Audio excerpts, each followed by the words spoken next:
Hoy en día, la humanidad ha progresado enormemente en el ámbito de la ciencia y en la medicina. Este crecimiento ha permitido que desarrollemos y cambiemos ámbitos en la vida que creíamos que eran imposibles. Sin embargo, estos avances han creado un debate entre lo que se debe y no se debe de hacer. La ética y la moral son temas muy recurrentes al hablar de la modificación de genes y de la eutanasia. Durante el video nos tenemos que preguntar, ¿cuáles son los criterios y valores que deben regular la actividad científica? ¿Es pertinente detener el avance y progreso científico cuando este represente un peligro para algún ser humano, animal o medio ambiente? Siempre ha sido controversial la manipulación genética en humanos, y se le ha tratado de poner límites a dichos experimentos, disfrazando de inmoralidad el miedo al progreso y el apego a costumbres del pasado. Mientras no se atente contra la dignidad de las personas, se respete la postura de las personas que decían no someterse a dichos procesos y tampoco se critique o se haga diferencias en el trato hacia las personas que nazcan en el futuro sin modificaciones genéticas, y se tenga bien en claro que el concepto de ser manipulado genéticamente no te hace una mejor persona, sino solamente una persona modificada, que no tiene más valor ni debe tener más privilegios que los demás. Por otro lado, se considera que deben existir criterios limitantes en la investigación y experimentación de la genética, y sus fines deberían de ser mínimos, estar regulados y deben de ser para la mejora del mundo. Para establecer límites y fines en la genética es necesario ver el problema desde la visión ética, porque no lo hacemos para reparar algo que está roto, sino para hacer una selección, y estamos olvidando que la diversidad natural es algo que nos permite mantenernos como especie, por lo que no es ideal hacer una selección humana. Existen múltiples beneficios que justifican la intervención genética. Entre ellos se encuentran, por ejemplo, evitar futuros padecimientos médicos, por lo que se podrían erradicar diversas enfermedades del genoma de las generaciones venideras, a la vez que mejora su calidad de vida, ya que puede permitirle a cualquiera ser, por ejemplo, un atleta de alto rendimiento, y que las características biológicas de cada quien no sean más un impedimento para que las personas se desarrollen y destaquen al 100% en la disciplina que deseen, sino que solamente dependa de su habilidad. También se podrían salvar más vidas, ya que las personas que se dedican a trabajos de riesgo como bomberos, policías y rescatistas podrían realizar mejor su trabajo. La medicina está en contra de la manipulación genética. Ellos establecen que no se debe de realizar al ser poco ético.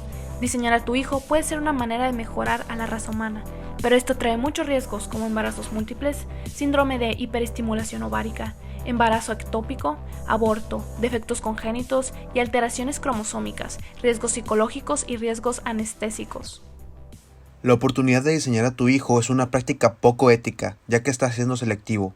Si esta práctica se volviera algo normal en nuestra sociedad, las personas con mejor genética tendrían más oportunidades en su vida laboral, y las personas que no fueron modificadas serían despreciadas por la sociedad. Entonces, todo lo que tenga que ver con una intervención médica siempre va a conllevar riesgos. Sin embargo, si nos hubiésemos opuesto a las nuevas tecnologías, no hubiésemos sido capaces de desarrollar la vacuna de la actual pandemia en tiempo récord. Al mismo tiempo, son las generaciones las que marcan las pautas que el mundo ha de seguir en los próximos años, y nosotros decidimos si queremos estar preparados para ello. Los siguientes son los criterios que atentan contra la dignidad de la vida de las personas y que pueden conllevar a una eutanasia. Número 1, el dolor o sufrimiento humano. Número 2, la salud mental de los pacientes. Número 3, los pacientes deben de ser mayores de edad. Número 4, realizar una evaluación profunda de la situación para evitar decisiones apresuradas. Así como el ser humano tiene el derecho a la vida, tiene también la facultad de decidir cuándo debe llegar a su fin. La vocación de los médicos siempre va a ser preservar la vida a toda costa. Sin embargo, debemos evaluar hasta qué punto pesa más el sufrimiento que el querer aferrarse a la vida, ya que estar vivo no es lo mismo que vivir. No tiene sentido seguir insistiendo en vivir si solamente despiertas para sentir dolor. Ahí es donde debe entrar la dignidad humana y permitir que las personas se vayan de este plano de manera digna y en paz. Según Jonas, la responsabilidad significa reflexionar sobre las acciones a tomar teniendo en cuenta el balance entre riesgos y beneficios en el desarrollo social. Dicha reflexión refuerza la necesidad de evaluación que deben tener los expertos, que tendrán la última palabra en cada caso, donde pongan en cuestión tanto riesgo como beneficios para determinar a qué lado se descanta la balanza, un pro del desarrollo social y protegiendo sobre todas las cosas la dignidad humana. No es posible establecer leyes universales para este tema, ya que estamos hablando de personas que tienen dignidad humana. Entonces, siempre se debe de evaluar por medio de expertos y llegar a una conclusión. Sin embargo, deben de haber criterios mínimos que sirvan de base desde la cual partir para poder tomar una decisión. Entre ellos están preservar la vida como máxima prioridad, después entender que la calidad de vida de las personas es tan importante como el hecho de permanecer vivo, y por último, cumplir en la medida de lo posible con la voluntad de las personas afectadas si éste se encuentra lúcido o en su sano juicio. De lo contrario, recurrir a la opinión de sus familiares más cercanos. Con respecto a la bioética, el filósofo Hans Jonas señala en su libro El principio de responsabilidad que es una evaluación sumamente crítica de la ciencia moderna y de su brazo armado, que es la tecnología, lo siguiente. Preservar la naturaleza significa preservar al ser humano. No se puede decir que el hombre es sin que se diga que la naturaleza también es. Así, por supuesto, el sí a la naturaleza se volvió una obligación del ser humano.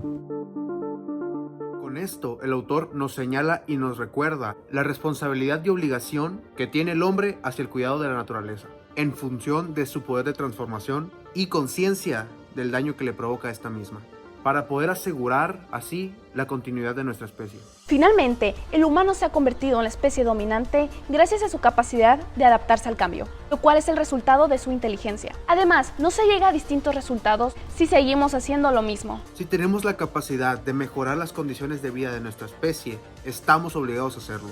Y no hacerlo sería atentar contra nuestra naturaleza misma. Pero para que exista un orden, debe de realizarse con método, analizando tanto sus implicaciones como sus limitantes, para poder cuidar ante todo la dignidad humana, que es lo más preciado que tenemos.